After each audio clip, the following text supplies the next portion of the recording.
अहाँके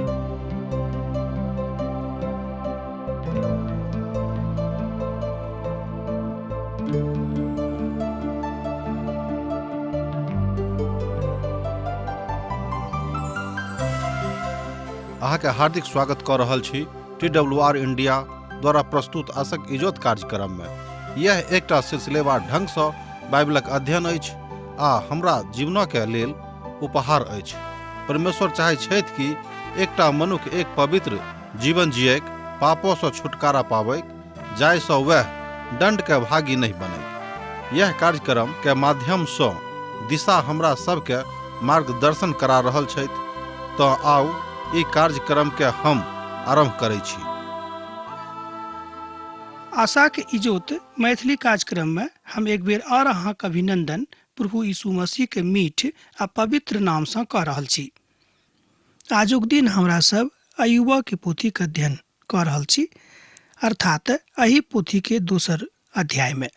आजुक अध्ययनक आरंभे में हमरा सबसँ पहिने एहि अध्याय के पहिल पदक दिस ध्यान करब, जाहि में शैतानक के दोसर हमला के ऊपर चर्चा कयल गेल अछि।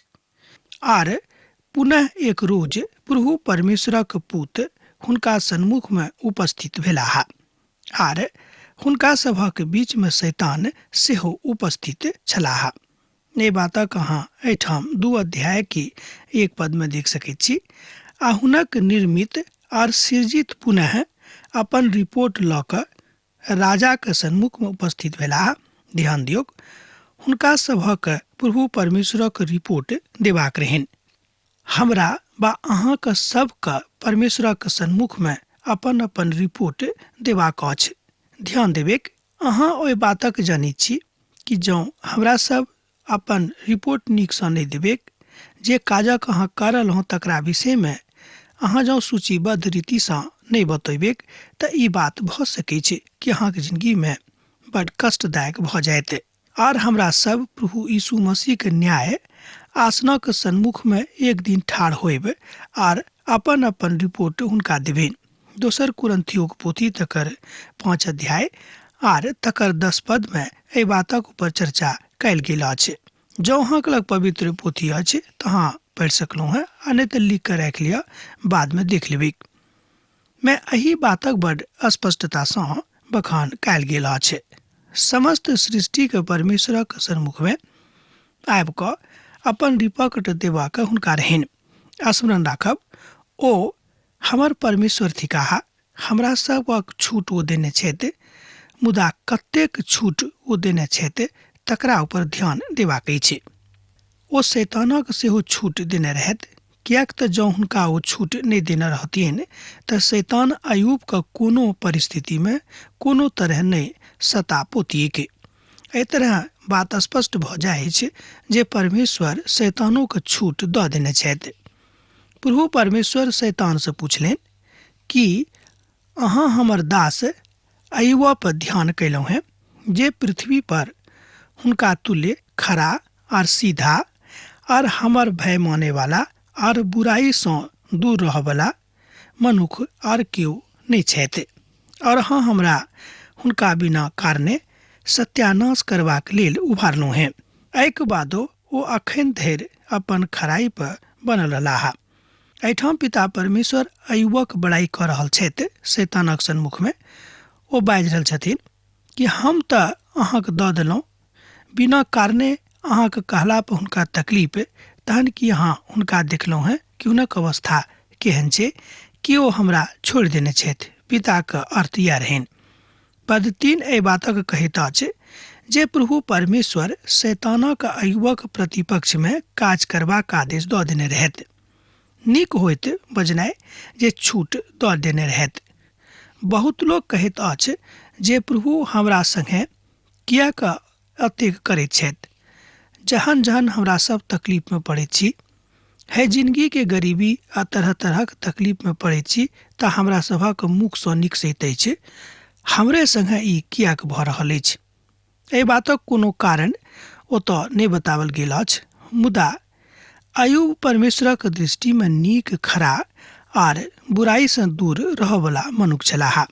हम अहाँके दुख में आनि सकलहुँ हैं, आनि सकैत छी, कियाक तऽ हम मनुख छी आर हमर यह सेहो वृत्ति अछि कि अपन लोकक दुख में देखी के। कियाक तऽ मनुखक मनोवृत्ति में एहि बातक के पराकाष्ठा का देखल जा सकै छै। कियाक तऽ मनुख जाति के मोन सैद घड़ी तेहने रहै छनि कि हम केकरो ने केकरो तकलीफ देबाक लेल ठाढ़ रहिए।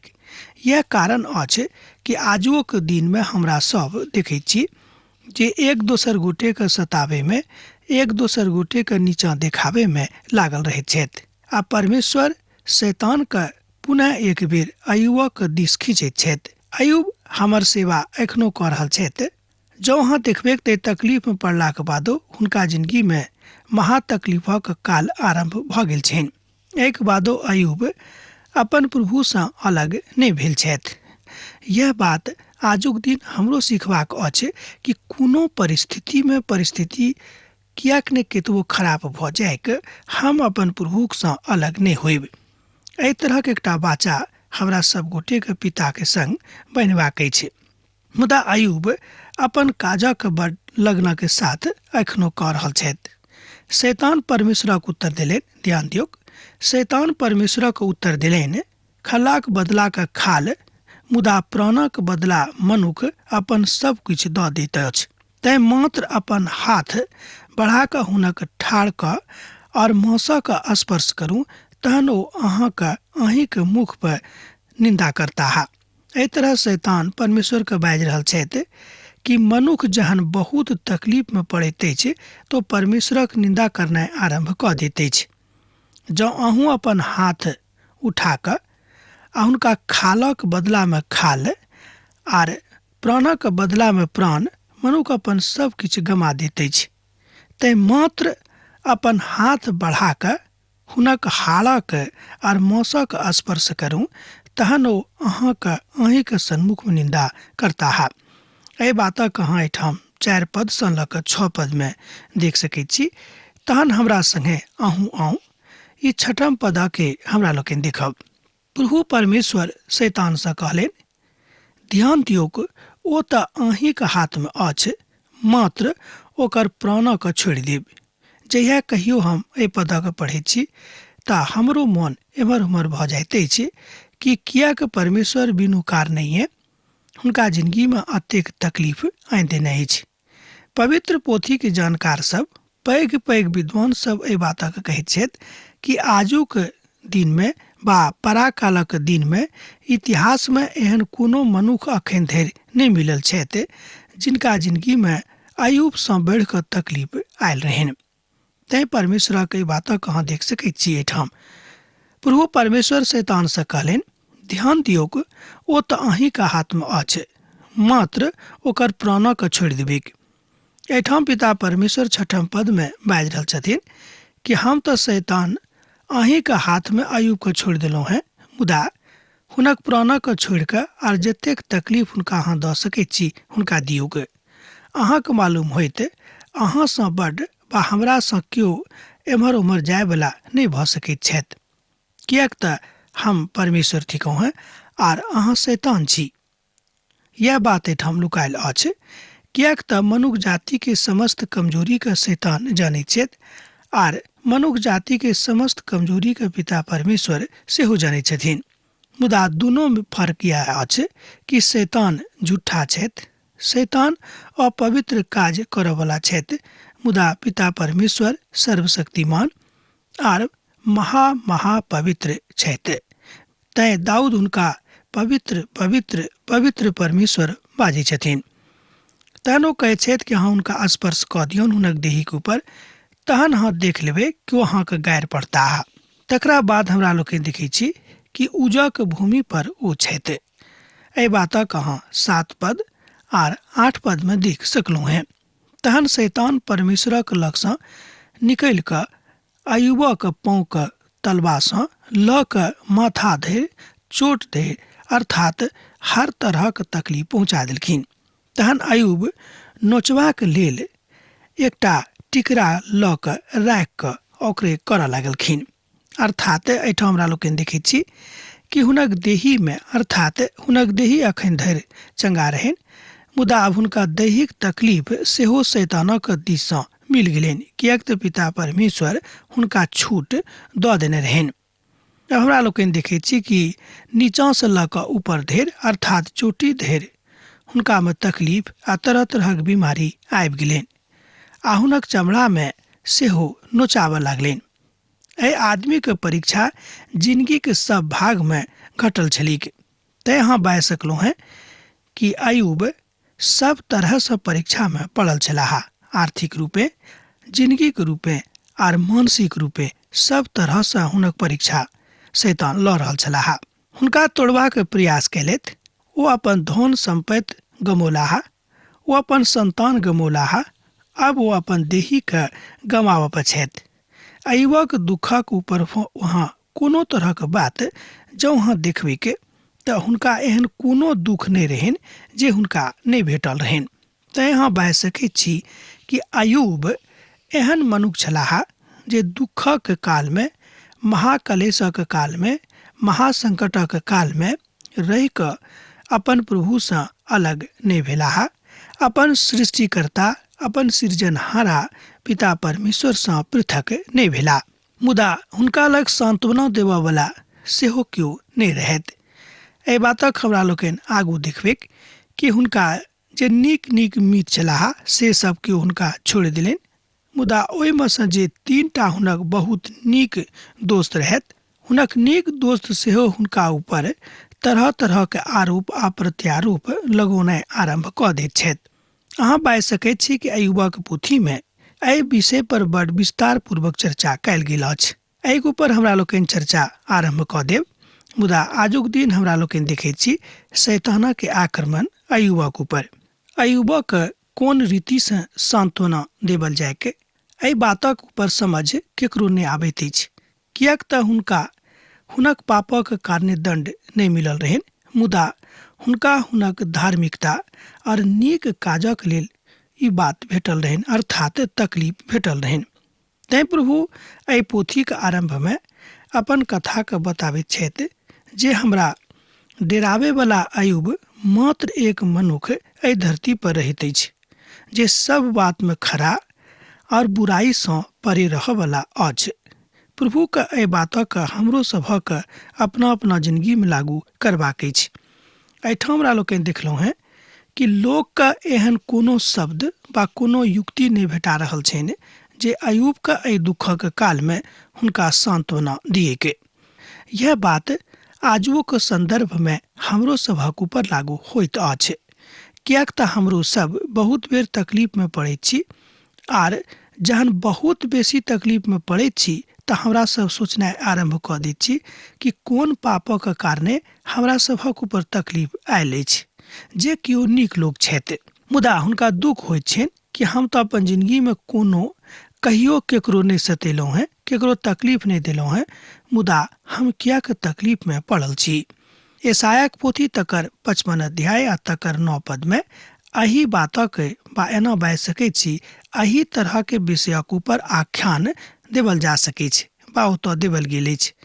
हमरा सब अपन अपन धिया पुताके हुनका नजरिमे आरम्भसँ एहि बातक सिखाबैत छियनि कि आगूक दुनियामे अहाँक जीबाक अछि, तैँ जतेक संभव होइक अहाँ खूब नीक रीतिसँ अपन बातक बुझैत रहबै। यह बात आजुक संदर्भमे सेहो हम बुझि रहल छी। शैतान अयूबक अतेक परीक्षा लैत छथि जतेक परीक्षा आजुक दिन धरि केकरो नहि लेवल गेल छनि।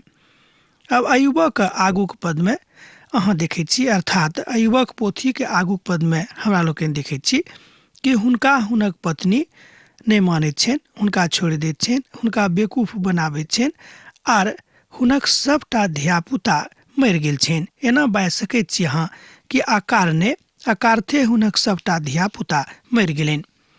तहन हुनक स्त्री हुनकासँ बाजऽ लागली कि अहाँ एखनो अपन खराई पर बनल रहै छी, परमेश्वरक निंदा करू, मर जायब तऽ मरि जायब। एहिठाम हमरा लोकनि देखैत छी कि अयूबक पत्नी दुखसँ खिन्न भऽ कऽ अपन पतिके सलाह दऽ रहल छथि कि अहाँ अपन परमेश्वरक निंदा करनाइ आरम्भ कऽ दियौ, मरि जायब तऽ मरि जायब। एहि बातक अहाँ एहिठाम 2 अध्यायके 9 पदमे देख रहल छी। तहन हुनक स्त्री हुनकासँ बाजऽ लागली कि अहाँ एखनो अपन खराई पर बनल छी, परमेश्वरक निंदा करू, मरि जायब तऽ मरि जायब। एहिसँ पूर्व हमरा सब देखने छलहुँ हैं जे अयुबक बड्ड तकलीफ भेल छलनि आर अपन दैहिक पीड़ामे से ओ बड्ड परेशान छथि। दैहिक पीड़ामे पड़ि कऽ ओ स्वयंके बड्ड परेशानीक स्थितिमे पाबि रहल छथिन। हुनका साथ देबाक मुदा ओ साथ नहि दऽ रहल छथि। पत्नीक तऽ एहि परिस्थितिमे अपन पतिके साथ देबाक चाही, मुदा ओ हुनका साथ नहि दऽ रहल छनि। एहिठाम हमरा लोकनि एकटा महान विद्वानक विषयमे देखैत छी जे हुनका विषयमे कहैत छथि। ओ कहैत छथिन कि एकटा एहन हृदयके सेवा करयवला मनुष्य छथि, किएक तऽ एहि कारणे लोक एहि तरहक बीमारीमे परीक्षणमे जँ पड़तैक तऽ कि ओ ओतयसँ आबि सकैत छथि उबरि कऽ बाहर। हमरो सब जहन कठिन बीमारीमे आ तकर परीक्षणके दौर दऽ कऽ गुजरैत छी तऽ ओहि कालमे हमरो सभक मोन बड्ड विचलित होइत अछि, किएक तऽ हमरा सब मनुख थिकौं हैं आर ई सबटा बात हमरा सभक जिंदगीमे भऽ सकैत छै। बड्ड मुश्किलमे रहैत छी आर अपन देहीके घावसँ बड्ड परेशान छलाह। ओ घाव बड्ड पीड़ा दिअवला छलैक। ओ कहैत छथि जे एहिठाम हमरा लोकनि एहि बातक देखैत छी कि जँ अहाँ ओहि फोड़ाके फोड़बेक तहन जँ विशेषज्ञ देखेबेक तऽ लोग कहैत छथि कि हुनका कैंसर भऽ गेल रहनि। आब अहाँ बाजि सकैत छी कि ओहू कालमे अर्थात अयुबोके कालमे ई बीमारी छलैक। एकटा विशेषज्ञ कहैत छथि कि जँ हम हुनक जिन्दगीके विषयमे पढ़ैत छी आ तकर परीक्षण करैत छी तऽ हम पाबैत छी कि हुनका चमड़ीमे कैंसर भऽ गेल रहनि। लोक तरह तरहक बीमारीसँ, तरह तरहक घाव घोंससँ परेशान रहैत छथि। एहि संसारमे रहैत कालमे हमरो सब बड्ड परेशान रहैत छी। यह बात हमरो सभक आजुक दिन देखबाक अछि। यह बात अब हम अहूँके बता सकलहुँ हैं। हार नहि मानबेक, किएक तऽ हमरा सभक जिंदगीमे हार जँ हमरा सब मानि लेबेक तऽ ई बात विचित्र भऽ जायत। तहन हम नहि बाजि सकलहुँ हैं कि परमेश्वरक संगे हमरा सब रहैत छी। किएक तऽ तकलीफ पड़लाक बाद जहन हमरा सब अपन प्रभुके बिसरा दैत छी तऽ एकर मतलब यह भेलै कि हमरा सब अपन प्रभुक संगे न्याय नहि कऽ रहलहुँ हैं। अयुब परमेश्वरक नजरिमे बड्ड नीक, खरा आ परिशुद्ध मनुष्य छलाह। तेँ ओ हुनका कहैत छथि शैतानके कि अहाँ धरती पर जाकऽ देखियौ कि हुनकासँ आओर दोसर केओ नीक लोक ओतऽ नहि छथि। यह बात आजुक दिनमे अहूँके बुझबाक अछि। ओ हुनकासँ कहलनि, अहाँ तऽ पुरुष स्त्रीक जकाँ कथा करैत छी कि हम जे परमेश्वरक हाथसँ दुख लऽ सकैत छी ओ परमेश्वरक हाथे दुख नहि लऽ सकैत। एहि सब बातमे सेहो अयुब कोनो पाप नहि कयलथि। एहि बातक अहाँ एहिठाम 10 पदमे देख सकलहुँ हैं आ तकर सत्यापन कऽ सकलहुँ हैं। जँ अहाँके लग पवित्र पोथी अछि तऽ हमरा संगे अहूँ 10 पदक एक बेर देखियौ के। ओ हुनकासँ कहलनि, अहाँ लग तऽ मूर्ख जकाँ बात करैत छी। जे परमेश्वरके हाथे हम सुख लऽ सकैत छी कि ओही परमेश्वरक हाथे हम दुख नहि लऽ सकैत छी।